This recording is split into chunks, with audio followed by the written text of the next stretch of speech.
Hey, just piggybacking off of the care ministry for a moment, if you don't know Jason and Heather Brunette, you can also email care@newlife906.com, and they'll give you more information. So care@newlife906.com. And if you're online, you can also be a part of that ministry. And so we know we have at least one person that does phone calls, my mom, all the way down in Texas. And so maybe you're not here in person. We'd love for you to be a part of the ministry that God is doing, and so care@newlife906.com. Hey, so we've been going through the Gospel of John, and we're going to continue to do that. We're going to be in chapter 4 today. It's where we're going to sit, and I got this funny feeling that we're not going to be moving there real quick, out of there. I started reading the Gospel of John chapter 4 this week, and it's the story of the Samaritan woman and at the well and how Jesus goes to her. And at first I'm like, if you heard, the story of the Samaritan woman at all, how many of you are familiar with the Samaritan woman story? Maybe a few of us. And so if you're familiar with her, you kind of like this great truth that happens. And I'm like, oh, this is going to be such a great message. And as I'm going through this, I'm on Wednesday. And I'm like, oh my gosh. Like, Jesus just gave a whole explanation of how to reach people. And I never really saw it before. I just go straight to this, what's Jesus saying? And when it took me back to when Jesus said, I will teach you how to make disciples. And so he's really teaching you and me, how do you make disciples? How do you reach people? And so today, I just want to hit this idea of how do we reach a culture that more and more increasingly is becoming either unchurched or even antagonistic towards faith, or at a minimum, especially the 20-something age, is really not, they love Jesus, but they don't like the church. How do we reach that culture? How do we keep reaching people in just a different world? And then online, you guys are online, and so many of you probably will not come in to join us. So how do we keep reaching people online? So all these things came to my mind, and I'm like, God, and this has been something we've talked a lot about. Pastor Scott, there you are. We've talked a lot about this. How do we reach people? How do we, it's just a different world than it was even a year ago. And so I want to talk about that today. And Jesus is going to take us down this journey of how he reached a Samaritan woman that no one seemed to like. And there's great lessons to be learned. And so, again, I'm looking at the Gospel of John, chapter 4. And I'm just going to start in verse 4, and it says this, that now he had to go through Samaria. And I'm going to stop right there. Samaria. I'm going to give a background to Samaria. So, Samaria was despised by the Jewish people for many reasons, but you kind of need to understand the background. So, if you go to Jacob, one of the patriarchs, had 12 sons that became the leaders of the 12 tribes of Israel. I'm going to show you these 12 tribes right now, almost now, right about now. And so these would be the 12 tribes of Israel. And over time, this is how the land was divided up over those 12 tribes. Of course, Levi isn't here because Levi is the priestly tribe. And so this is how things were basically arranged a little bit after Jacob. And as they get out of Moses and they get into Canaan, they get out of Egypt, they get into Canaan land. This is how the land was divided up. When Solomon dies, King Solomon dies, he has a son named Rehoboam. And Rehoboam doesn't really heed the advice of the elder and wiser people. Any young people here today? And so he's kind of a youthful guy, and instead of listening to the older people like he probably should, he talks to his friends. He's like, hey, how should I deal with this kingdom? And be tough on them. And so basically the kingdom gets divided, and 2 tribes stay with Rehoboam, and the next tribe, the other 10 tribes, if you will, go up north. And so this is kind of how you have this divide. And so you have Judah down here. This would be kind of where Rehoboam is leading. And then you have the 10 tribes up here. And so in Judah's day, when the tribes are divided, Jerusalem was the major place of worship. So Mount Moriah is the place where Abraham was supposed to sacrifice Isaac. Remember the story maybe? And this became a very sacred place. As a matter of fact, we talked about a few months ago that the very place that Isaac was saved on that altar and a lamb was provided is the very place that Jesus died on the cross 2,000 years ago. So that's what happened in Jerusalem. When the divide happened, there was concern that all the people, the 10 tribes, would want to keep worshiping in Israel. And so they built a high place in Bethel. And here was kind of like, hey, worship here, worship here. And they built one in Dan.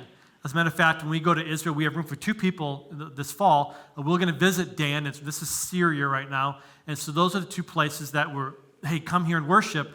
Eventually, Samaria becomes the capital. Samaria is sitting right on Mount Gerizim. Anybody familiar with what Mount Gerizim is? Mount Gerizim is the place where Jacob had the dream, Jacob's ladder. This isn't Led Zeppelin. I'm buying a stairway or climbing a stairway to heaven. That's not what it is. So Jacob's ladder, if you will, saw angels ascending and descending. This is where it happened. And so they eventually make this kind of place of worship where Samaritans do. And so it's Mount Gerizim. It's also the place where Jacob's bones were buried and Jacob's well. So that's what happens in Samaria. So you have this kind of a separation there. I'll move on. Around 721 or so BC, the northern kingdom gets occupied by Assyria. So this area up here, Assyria begins to take over into it. And what happens is some people get removed out of this northern kingdom, but a lot of people come in from Assyria. And so these people that are kind of the half Jewish, half Assyrian, they begin to intermingle. And the product of that is being commonly known as a Samaritan. So that's where we get the Samaritan. So most of them were half-breeds, if you will, that intermingled with some Assyrians. A lot of the Israelites stayed in the area, so some intermarried. Some did not, but some did. So that's kind of where we get Samaria at. A few years later, the southern kingdom also gets taken over. Eventually, Nehemiah, in chapter 6, verses 1 through 14, begins to rebuild.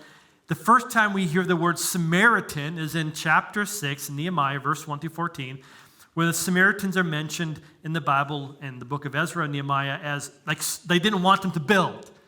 And so there's animosity growing over and over time, animosity happening.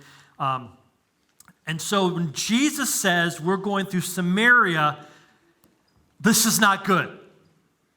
I think another way of saying in today's world might be, there are people in my world that I absolutely detest.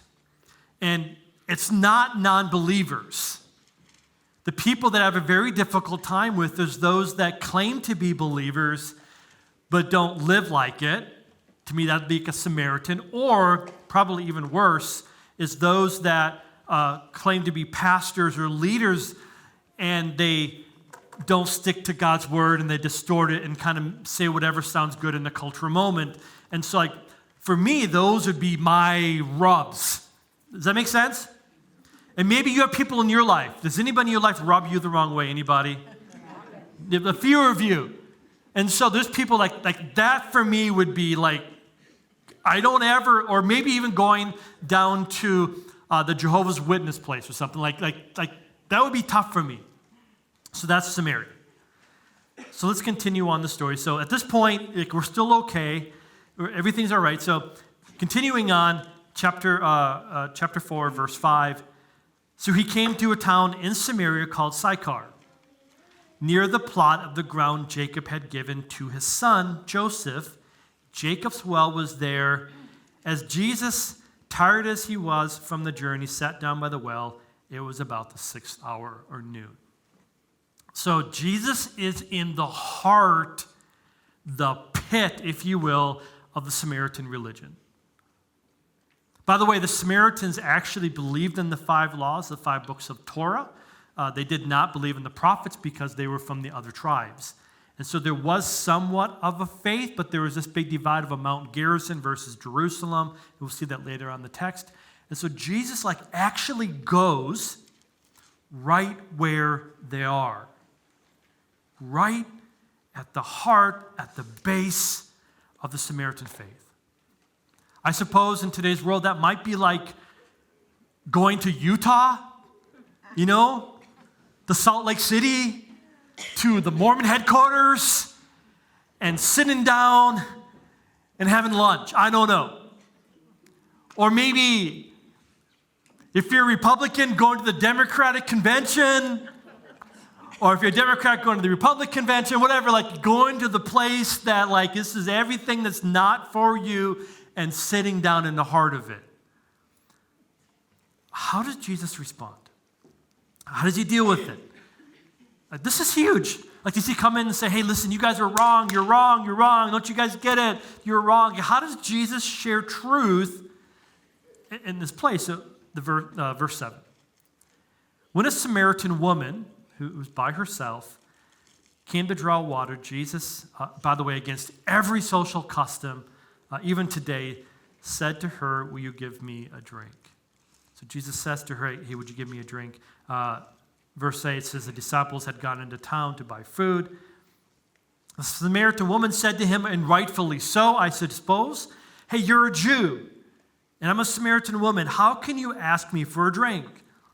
Who do you think you are? Right? Like, how could you do this? Jews don't even associate with Samaritans.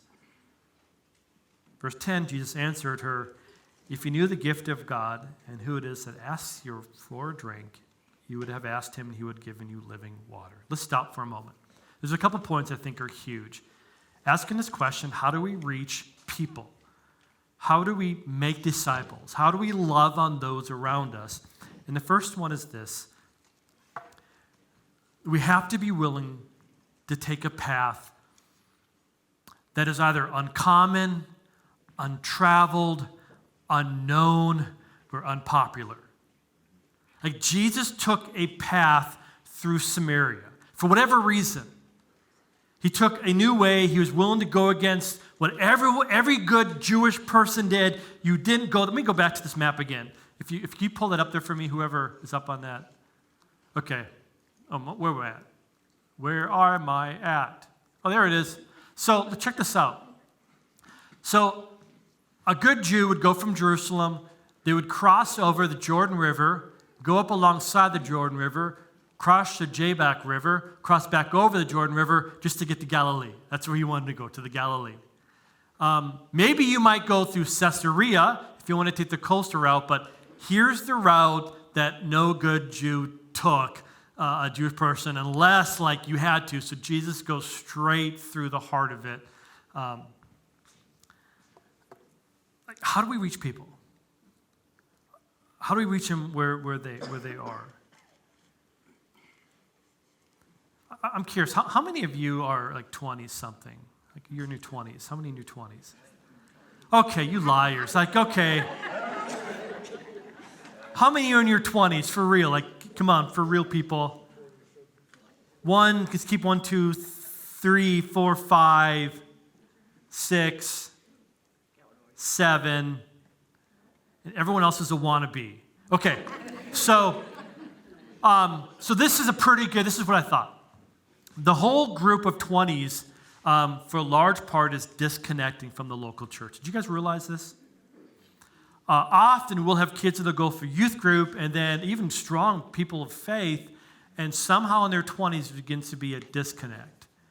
And so my question has been, God, like, how do we reach those in their 20s? Like, how do we reach those that, like, they just, for whatever reason, are disenchanted or disillusioned, whatever? Like, how do we reach those? How do we reach people that are increasingly hostile towards faith? How do we reach people that don't trust me anymore? You're a pastor? Oh. Like, how do we do that? How do we reach people that no one's reaching? This is huge. Like, we have to be willing to take an uncommon path. We have to be willing to take a way that no one's going.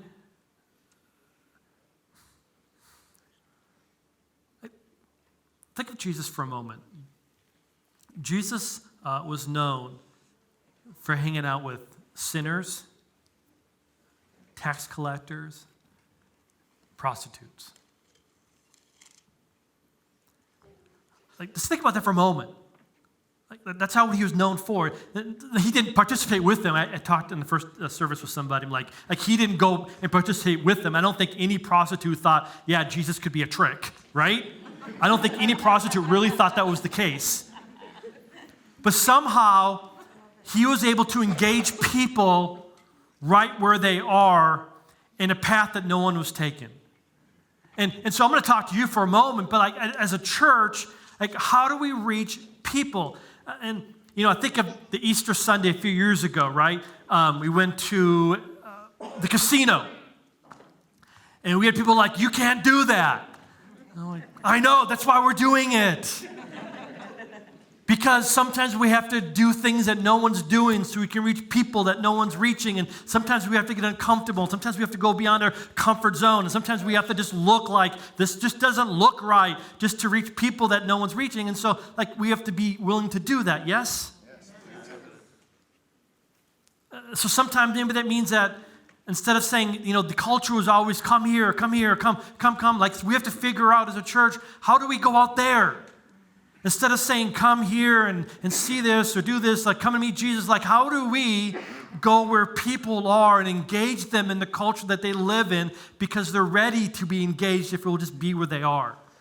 How do we do that? You online, how do we reach an online community that many of you will never attend here in person? How do we create both vertical relationship with God and horizontal relationship with one another in a YouTube-type Snapchat world? I have no idea. But isn't the question that we have to ask? Yes? And I think part of the answer is we have to be willing to think outside of a box that we're used to thinking in. What about you?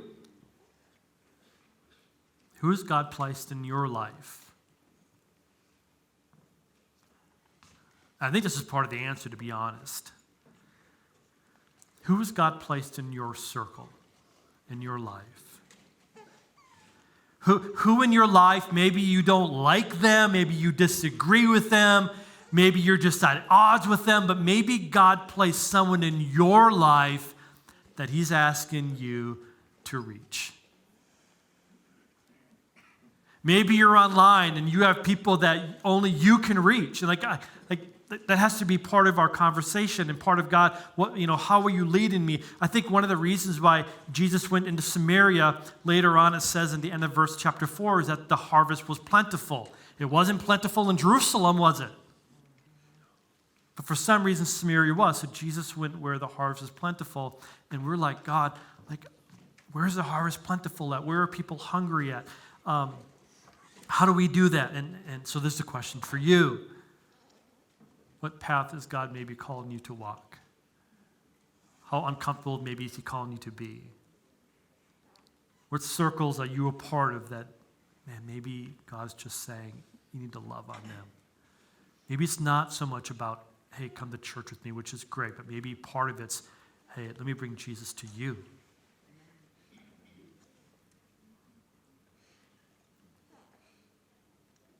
Number 2.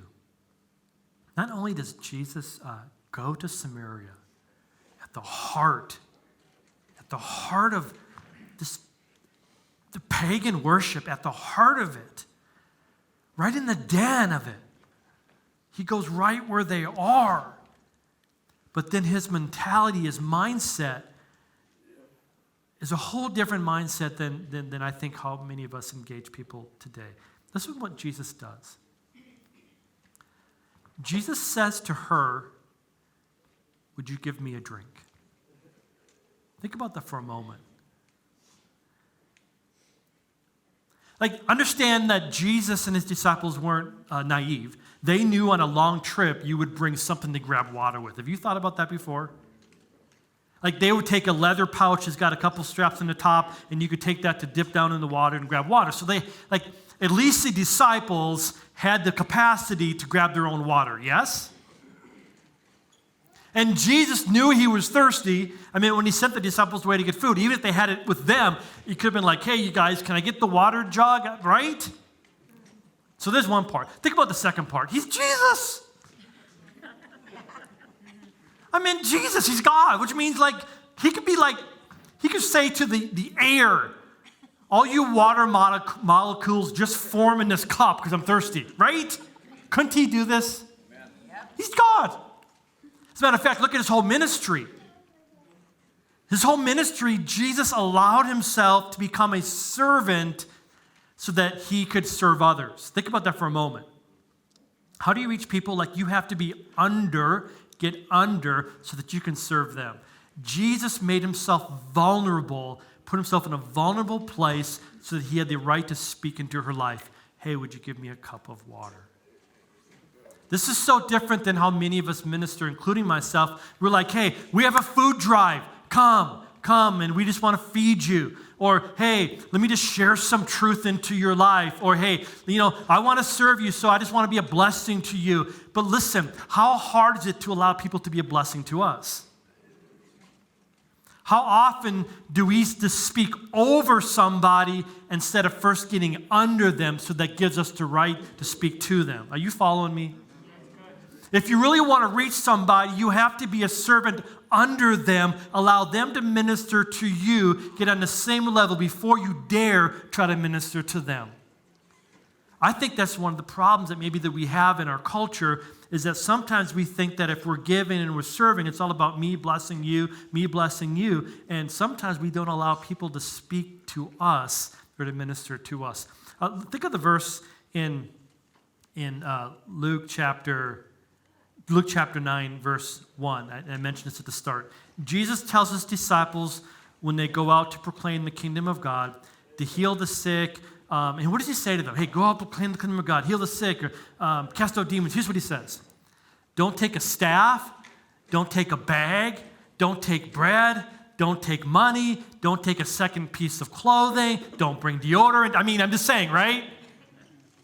And I used to think of this verse as meaning, hey, what that means is that if the disciples were out working for the kingdom of God and they deserve to get taken care of, I don't think that's really what I meant. I believe it's Jesus' way of saying, listen, come needing so that you can meet someone else's need. Like, you don't have a place to sleep. You don't have food to eat. You don't have money to spend. So it's okay to come in a needy environment and say, yeah, I'm willing to let someone meet my needs so that I earn the right to also meet their needs. Does that make sense at all? So how do we reach a culture that maybe is disengaged? One of them is we have to be willing to travel some new paths that we haven't traveled. Another one is we have to be able to say, you know what, I'm willing to allow someone to speak into my life, even if I disagree with them, even if it's a different political party, even if it's a different ideology. I'm allowing them to minister to me so that I earn the right to minister to them.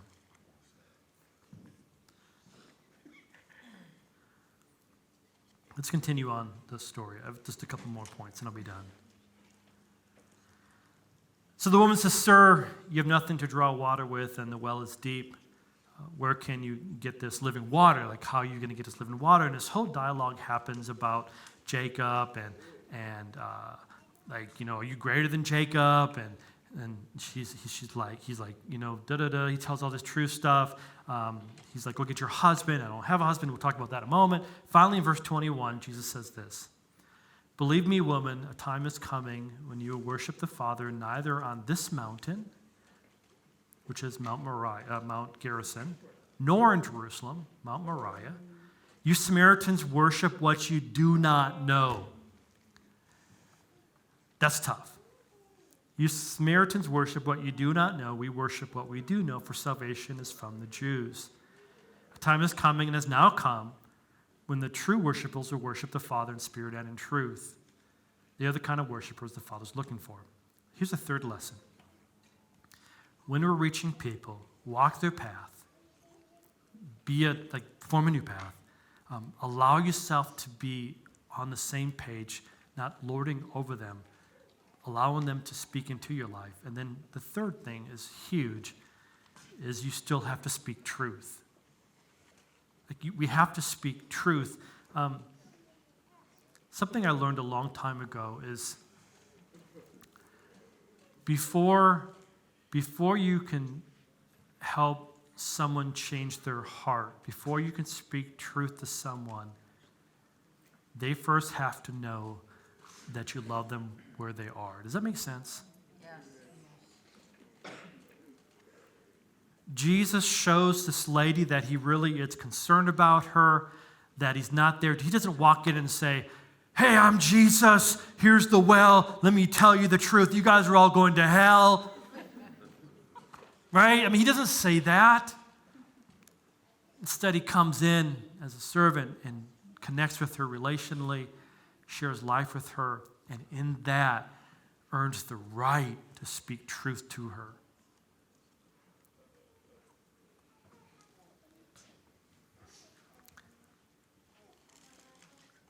And it's pretty bold. I mean, just picture modern times, right? Hey, see this mountain that you're worshiping at? Hey, see this well that you're sitting at? Hey, you know that whole faith thing that you're part of? Yeah, it's all wrong. That's tough, yeah? But let me show you the truth. And so as people of faith that love Jesus, we do no good and just leading people to Jesus if we're not willing to share the truth about Jesus. That's not love. True love tells people where they're wrong. Out of love, we say, hey, listen, the path that you're leading isn't godly. The steps that you're taking isn't the right steps. The lifestyle that you're living in isn't God lifestyle. I don't care what everyone else says, but because I love you, I speak truth to you. And I'm saying that the path that you're living in is the wrong path and it's leading to death, but God has a better path. Truth says what you're practicing isn't right. You're deceiving yourself. God's word is our standard, and he says to us today that this is the way we're to walk in it. And if you walk in that way, your life will be blessed. Like truth says, we're willing to take a risk to offend somebody in Jesus' name, hoping that maybe in Jesus' name they come to faith and they have a life everlasting. So we have to speak truth. Amen. We have to speak truth.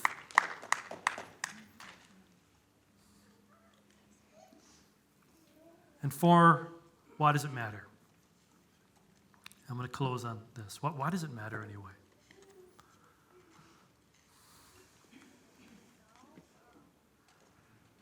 The story of the Samaritan woman, we'll find out more about this next week as I talk more about it. But so Jesus has a conversation with her, and in this conversation, it turns out that she's been married 5 times, and the current one she's living with is not her husband.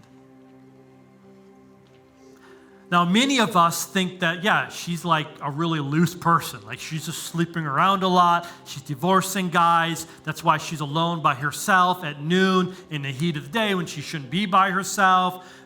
So was anybody here for Easter? How many did the Easter or part of it? So we talked about labels in Easter. Many of us have labeled the Samaritan woman as someone that was very promiscuous. But I want to just give you a different idea. In Jesus' time, it would have been very difficult for a Jewish lady to divorce a guy, divorce a husband.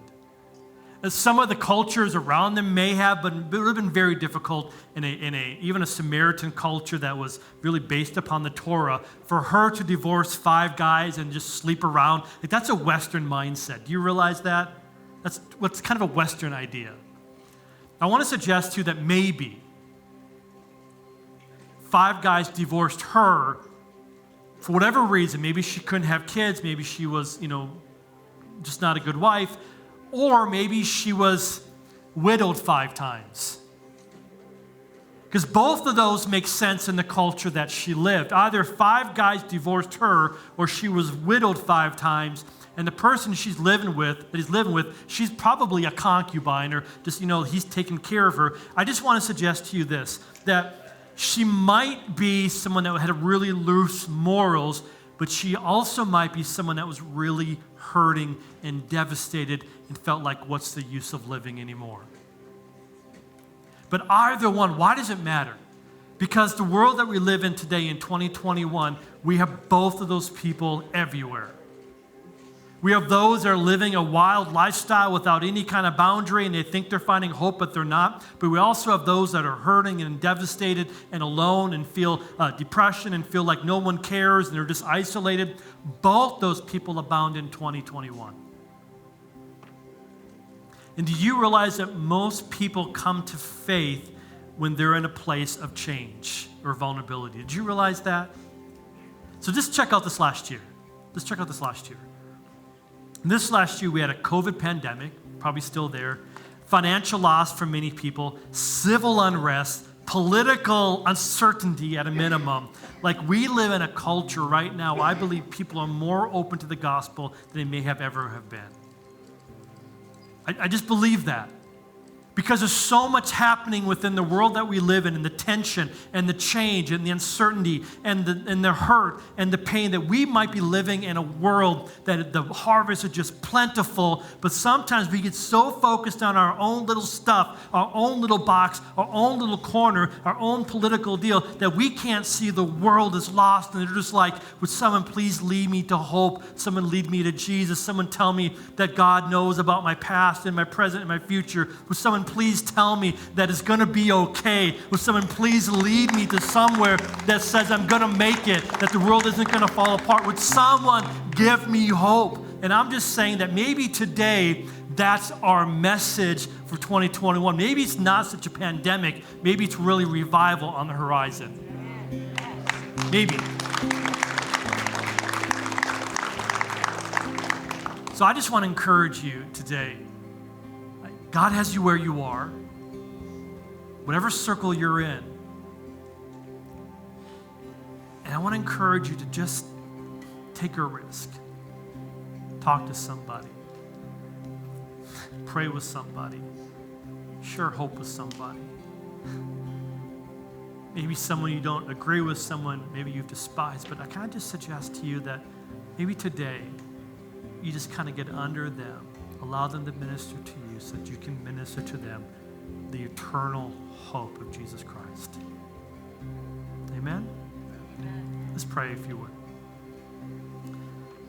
Father, I thank you so much in my life that people were willing to not judge me by the outside, that people were willing to approach me and say, hey, we have a college Bible study. I'll never forget Lynn Diekman approaching me, first year being saved, and he just came up to me and said, hey, I got a Bible study, would you go? It was the best thing that ever happened in my life next to salvation. And just one person just had to do the ask. I thank you for those that never gave up on me in my life, as I was claiming to be an atheist, and they just loved me right where I was. And so, Lord, I pray for each one of us today, whether we're here in person, whether we're online, Holy Spirit, that you would just build within us a desire to reach people where they are, even if by reaching them, it means that other people just simply don't understand, or maybe we get ridiculed or mocked or whatever it might be. God, help us to reach out those that are ready to be reached.